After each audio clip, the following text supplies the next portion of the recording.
The other day, somebody commented in my video that YouTube new announcement, this AI generates YouTube videos are not eligible for payments. What about that? So I have been searching for what experts say about this. All right then, here we are, July the 15th, 2025. The YouTube monetization policy update that was to crush the hopes and dreams of any content creator that went within a mile of an AI tool for their videos. In the words of Frank Drebin from Police Squad. Please disperse! Nothing to see here, please! He's right, you know. All right then, this is a document we are looking at, the YouTube channel monetization policies. I will leave a link in the description for you to read it in its entirety if you want to.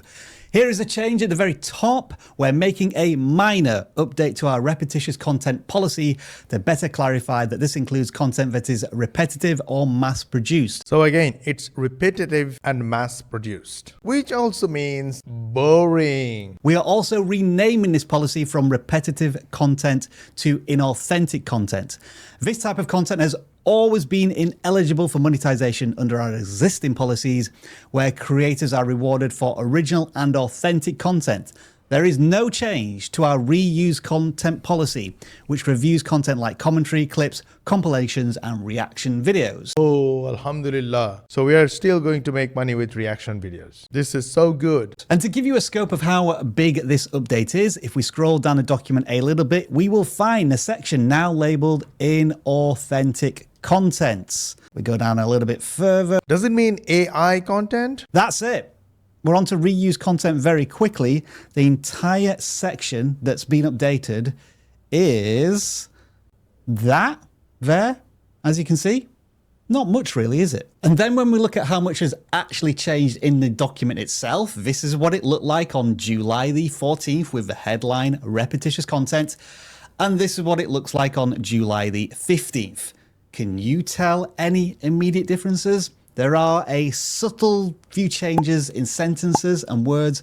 One that is of particular interest that we'll look at a little later, but generally speaking, a minor update, as YouTube promised. And here is the policy update page, guys. What I want to see first is search with AI. And there are 8 results. Let me see. The first one is not really AI. It's the AI in the word Ukraine. What? The next one is in available, not real AI. Okay, so far there are none. Nothing about AI. We can do one more thing. We can go to ChatGPT, put this link and say, does this page says anything about AI generated content? The answer is no. That page doesn't explicitly mention AI generated content. It focuses on inauthentic content, aka mass-produced or repetitive videos, and reused content, repurposing others' work without meaningful transformation. That's important, without meaningful transformation. Now, example, I am using this person's work, but I am adding to it. At this point, I thought it would be prudent to search for AI in the entire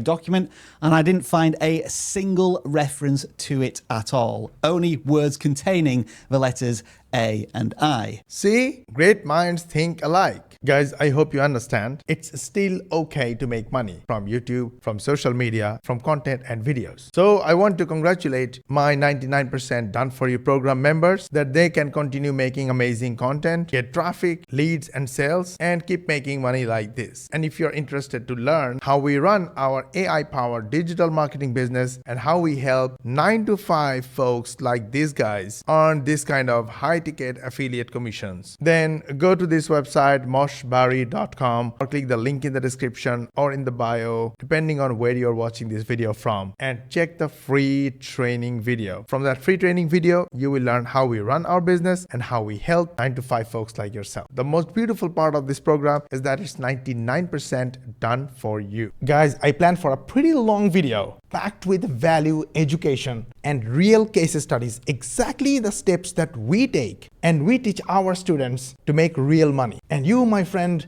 haven't liked the video yet. May I ask why? Come on, give me some inspiration. Like this video, share with your friends and family, and make sure you subscribe to the channel. Switch on the notification bell button, because this is just the beginning. We upload a new training every single day, and you want to get notified by YouTube. And the only way to do that is to subscribe to our channel, and make sure you ask your friends and family to subscribe as well. And in this way, you also help us get 10,000 subscribers in next 90 days. So go ahead, like, share, and subscribe. Let's go. Yes, I'm that sad. So in my opinion, does it sound like YouTube is coming after creators that only use AI voices? No. Does it sound like YouTube is coming after content creators who exclusively use AI in their videos? No, not really. And does this mean an end to AI slop on the YouTube platform? I'm afraid that's a no as well. It's for those people who simply abuse the platform. The most interesting update for me was this line change to things that violate the guidelines. Similar repetitive content or mindless content with low educational value, commentary, or narratives. And why is that interesting? Well, it's because mindless content has been removed from the policy. Now, I'm not saying that contrary to everything we believed over the last week, YouTube is actually now going to encourage creators to make more quote unquote AI slop because they've removed this word mindless from the repetitious content section. It is Now you can make mindless content. Ha ha ha. It's merely, in my opinion, the most interesting thing I observed in the minor update. The examples YouTube used for content that violates the inauthentic guideline continues to be broad and loose. As we said in an earlier video, if YouTube uses more specific language when talking about examples, that pins them into a little bit of a corner when they're trying to make decisions on this stuff. Now, if all of this has left you thinking, was that it? What was all the fuss about? Then, yes, my thoughts entirely. Now, when things started to go south at the end of last week and YouTube realized they had a bit of a PR problem on their hands, Renee Ritchie, the YouTube creator liaison, did release a short to explain what was going on. I'll link that in the description as well. They also posted this Q&A on their support page, and I'm not going to read it all. We'll just get to the important bit about AI, and the question is, will using AI in my content be a violation of inauthentic content? And this is what they said. We welcome creators using AI tools to enhance their storytelling, and channels that use AI in their content remain eligible for monetization. All channels must follow our monetization policies, which we've talked at in length now, and creators are required to disclose when their realistic content is altered or synthetic. Yep, absolutely. More info on how to disclose altered or synthetic content in our help center. And I'll do that for you now. So whenever you upload a video to YouTube or edit the details of a video on your channel, there is a question here called altered content. And if you've done anything with AI that suggests a real world event happened that didn't actually happen, or a person did something that they didn't actually do, anything that could mislead the viewer, then you're supposed to answer this question truthfully. And even if you do that, YouTube says that disclosing content as altered or synthetic won't limit a video's audience or impact its eligibility to earn money. Now, admittedly, I am reacting to the policy update as quickly as I humanly could. There may be other things that come to light, and if they do, I will do another update if you want it. But plain and simple, I'm not buying the prevailing narrative over the last week that this minor change to the monetization policies is having a huge negative impact on any creator who uses AI on their videos in any way, shape or form. TLDR. I agree. There's nothing to see here. Please disperse. Absolutely. Bye. But that was a good video, right? Thank you, man. vidIQ is a great company. I personally don't use it, but I recommend if you need help with research, finding trending content or the content that are working well, then probably there is a link in the description that will be my affiliate link for vidIQ. Go check it out. They have trial. Use the trial and see if that works for you. I personally don't use it. Doesn't mean it is not awesome. It's amazing. It works for literally everyone. It will work for you too. That being said, let's watch this one. Okay, ladies and gentlemen, this week's episode on Behind the Diary is... In this episode, I'm going to do two things. The first is I'm going to tell you how to make a lot of money, and the second thing is I'm going to tell you how to get noticed. Really, really simple framework that I think will improve your chance of getting a response by about 1,000%. And I'll explain that to you in this episode. I have looked at 60,000 CVs. I actually have 45,000 CVs still sat in my CV inbox. The crazy thing that happens when you look at 60,000 CVs is you start to notice the little subtleties that make someone stand out, but also the things that people write that make them totally invisible. And I've written down 4 things that make someone stand out when they apply for a job or apply for an investment or just send me an email about anything. And I'm going to talk you through those 4 things to make sure that the next time you send an email, you stand out from the crowd, because I know what it's like to feel invisible digitally. And I saw this clip going viral on social media this week that said a girl applied for like 600 jobs before she got a role. That is a crime. That is a tragedy. She has an economics degree and she still can't get a job. Caitlin, I'm a university graduate and I applied to 647 roles before I got one. And lastly, your boy was in Forbes this week, and in Forbes they released the highest earning creators in the world. And so I thought this was a good time to tell you the 2 most important things if any of you want to start growing your social media following. We're going to do a big sit down session in this episode, and I'm going to talk you through exactly what to do in the next 5 to 10 years if you want to join us on the Forbes top earning creators list. Let's get into the episode, ladies and gentlemen, and sorry for missing last week. We wanted to make sure it was good. We worked for 2 weeks to make this one. I hope you enjoy it.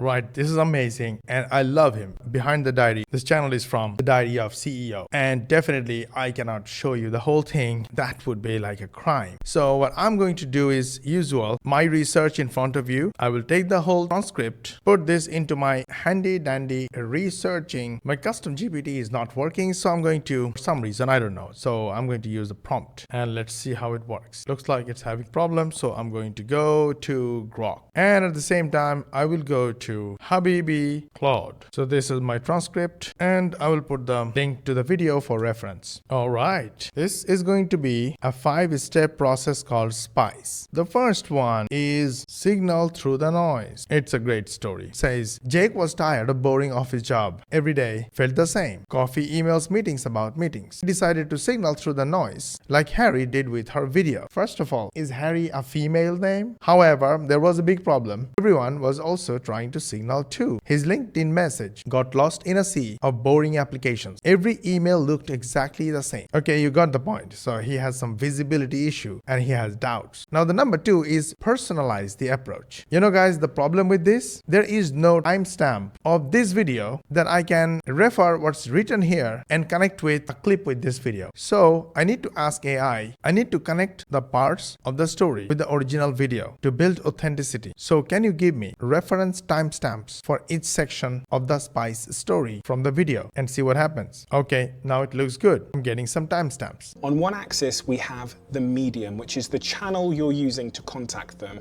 And at the top, we have a high signal medium. So this is a channel that is rarely used, that is less noisy, more likely to be opened, more direct, and more emotionally disarming. So for example, sending a letter in the post is rarely used, it's less noisy, it's more likely to be opened because most important people still open their own post.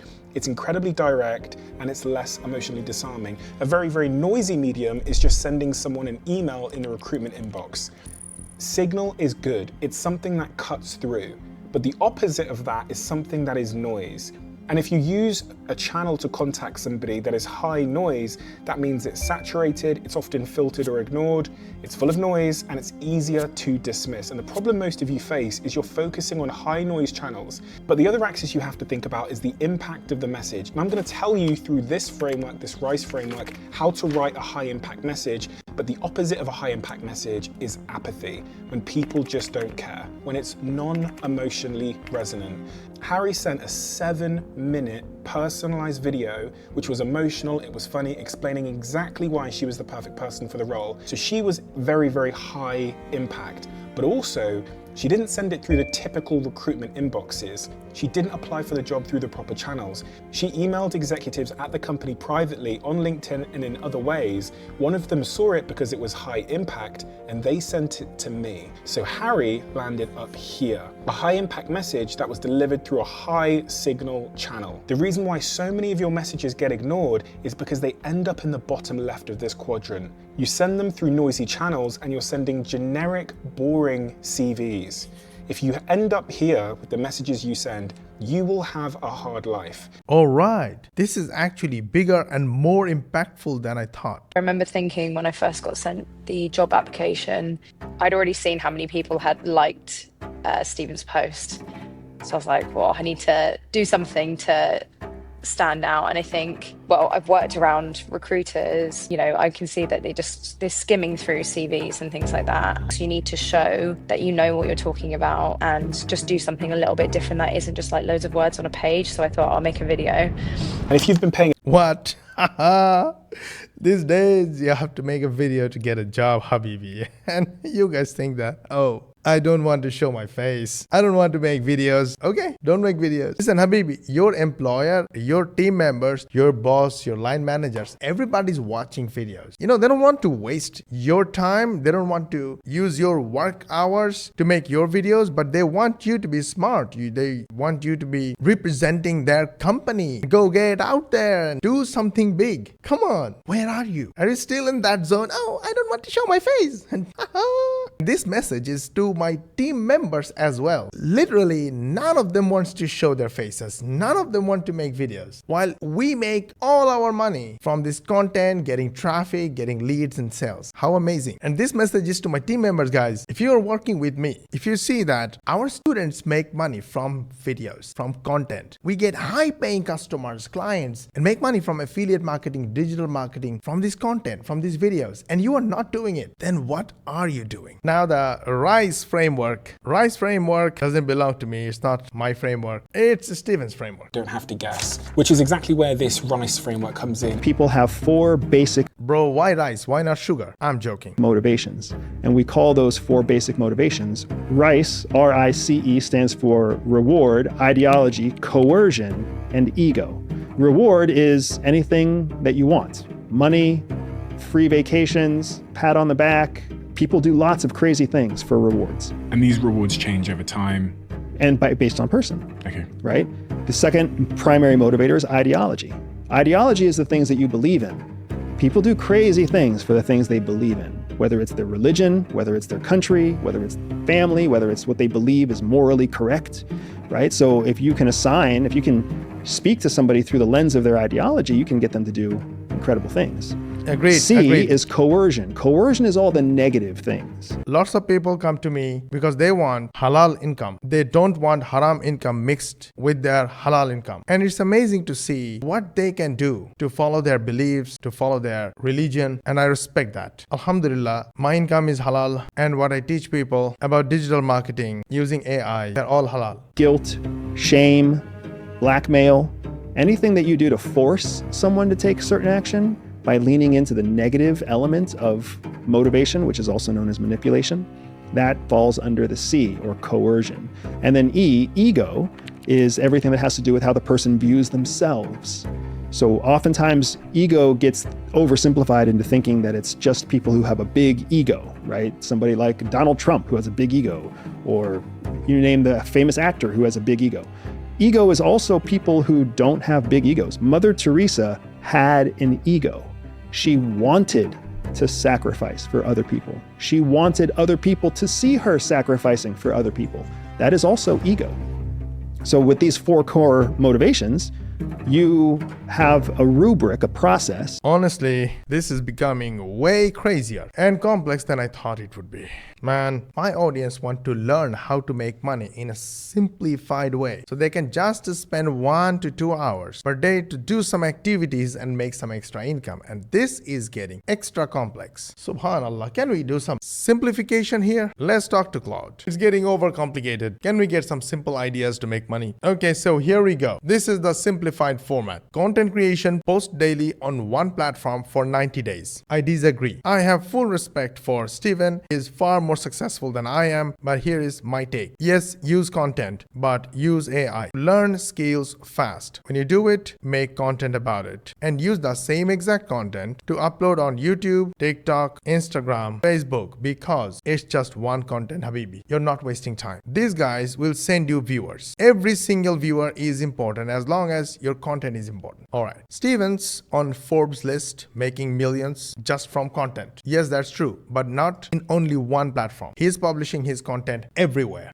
Get better at job applications. We covered that already. Get seen, get noticed. Do something crazy, make videos. And hey, those AI crazy videos will not get you any attention because they're getting saturated. Now, natural videos will get more attention very soon. Those ugly, natural, phone shot videos will come back. Find technical co-founders. Good, very good. Steven found his by emailing 3 pages of Google's results. One guy responded and became his co-founder. Just keep knocking on doors with good emails. Co-founders and partners changed my life. This is you. You have 24 hours per day and you have 3 skills. Just an assumption. But problem, you need 240 hours to pull off a project. You can only contribute limited time, and this project also needs 6 skills to see the world. Your 3 skills won't cut it. So you need a partner. Maybe 50-50, maybe 75-25, maybe 60-40, I don't know. But this partner will contribute time and skills. Together you succeed. A digital product launch used to take 68 steps or 68 activities in order to launch, just launch successfully. And we had a full team doing multiple steps for weeks consistently to launch the product. Plus, the JV partner would bring his skill set, his time, and his team to work together and complete all the steps. That's how we made the money we made. And that's how we make money every single day. If you think it is easy, I apologize. It is not easy. Whatever you see here is actually simple. Whatever you see here, these are actually simple, but not easy. We try to make it easy. With our 99% done for you program, we do almost all the technical work, so our students can do the only one thing they need to do, and only they can do it for themselves. And that takes 1 to 2 hours per day maximum. And they get our full support for their success. And their success is our reputation. So we do our best to help them. And that's where these results are coming from. Yeah, if you want to know more about our program, go to moshbari.com or scan the QR code, go to the link in the description or click the link in the bio and watch the full training video. It will show you every step, and it will also show you how we help our members who are also 9 to 5 folks just like yourself. We'll see you in the training. If you like this video, gently hit the like button. If you dislike this video, then share with your friends and family, because whether you liked it or not, it could be helpful to your friends and family and your social media contact. And if you think we are doing our best to try and explain to you how you can change your life, and you want to watch the next video, then make sure you subscribe to our channel and switch on the notification bell button. And make sure you ask your friends and family and social media contacts to subscribe to our channel, switch on the notification bell button as well. This way, you will help us get 10,000 subscribers in next 3 months. To learn more money techniques, watch these videos, and we will see you on the next one.